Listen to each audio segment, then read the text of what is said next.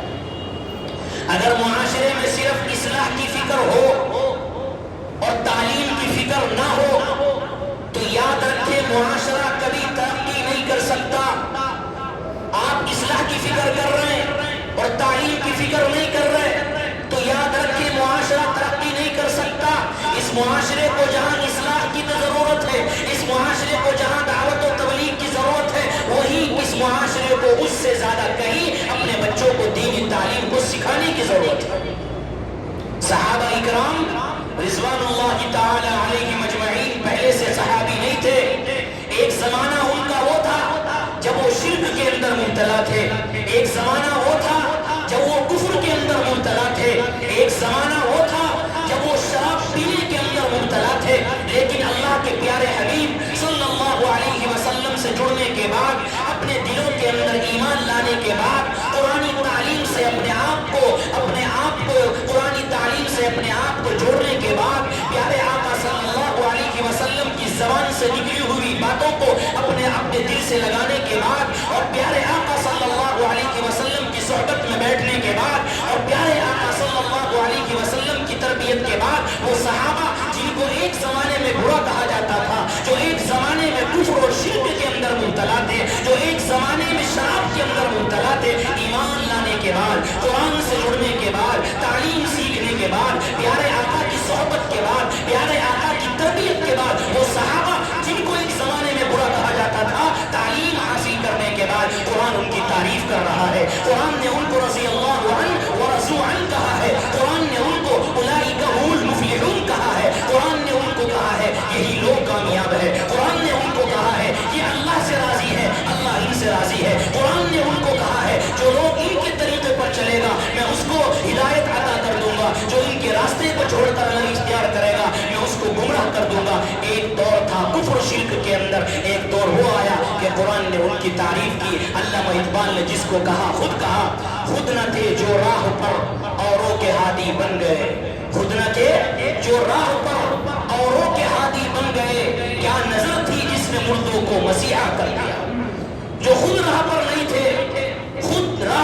تھے، ایک زمانہ وہ تھا، لیکن ایک زمانہ وہ آیا کہ وہ دنیا کے رہنما بن گئے۔ کیا نظر تھی پیارے آقا کی، کیا تعلیم تھی پیارے آقا کی، کیا تعلیم تھی وہ قرآن کی، کیا تعلیم تھی وہ حدیث کی۔ ایک زمانہ برائی کے اندر تھا، خود راہ پر نہیں تھے، پھر ایک زمانہ وہ آیا کہ لوگ ان کے نقش قدم پر چلتے ہیں تو وہ کامیاب ہے۔ قرآن ان کو کہہ رہا ہے کہ ان کے نقش قدم پر چلو گے تو کامیاب ہے۔ یہ کیوں ہے؟ یہ کس لیے ہے؟ یہ اس لیے ہے تعلیم سے جڑنے کے بعد، علم سیکھنے کے بعد، جب انسان تعلیم حاصل کرتا ہے، اپنے آپ کو قرآن و حدیث سے جوڑتا ہے اور اپنے دل سے اس کو لگاتا ہے، اللہ رب العزت پھر اس کو عزتوں سے نوازتا ہے۔ اللہ رب العزت پھر قرآن کریم میں ان کی تعریفیں کرتا ہے، اللہ رب العزت پھر ان کو کامیاب کہتا ہے۔ معلوم یہ ہوا دنیا کی کامیابی کا مدار اور آخرت کی کامیابی کا مدار قرآن و حدیث سے اپنے آپ کو جوڑنا ہے، قرآن و حدیث کی تعلیم حاصل کرنا ہے۔ ہم نے رمضان المبارک کے اندر قرآن کریم کو پڑھا، تراویح کے اندر قرآن کریم کو سنا اور مختلف چیزوں میں، مختلف بیانات میں قرآن و حدیث کی تعلیم کو سیکھا۔ یہ ہمارے لیے پیغام ہے کہ ابھی تو سن رہے ہو لیکن تمہارے لیے ضروری ہے تم اس کو تعلیم حاصل کرو، تم قرآن کا علم حاصل کرو، تم حدیث کا علم حاصل کرو۔ تم نے قرآن و حدیث کا علم حاصل کر لیا، تم دنیا کے اندر بھی کامیاب ہو، تم آخرت کے اندر بھی کامیاب ہو۔ یہ تعلیم اتنی ضروری ہے۔ کیا فرمایا پیارے آقا صلی اللہ علیہ وسلم نے؟ طالب العلم فریضۃ علی کل مسلم۔ کیا فرمایا؟ اتنا علم حاصل کرنا ہر مسلمان پر فرض ہے۔ کتنا علم؟ جس سے حلال و حرام کی پہچان ہو سکے، کون سی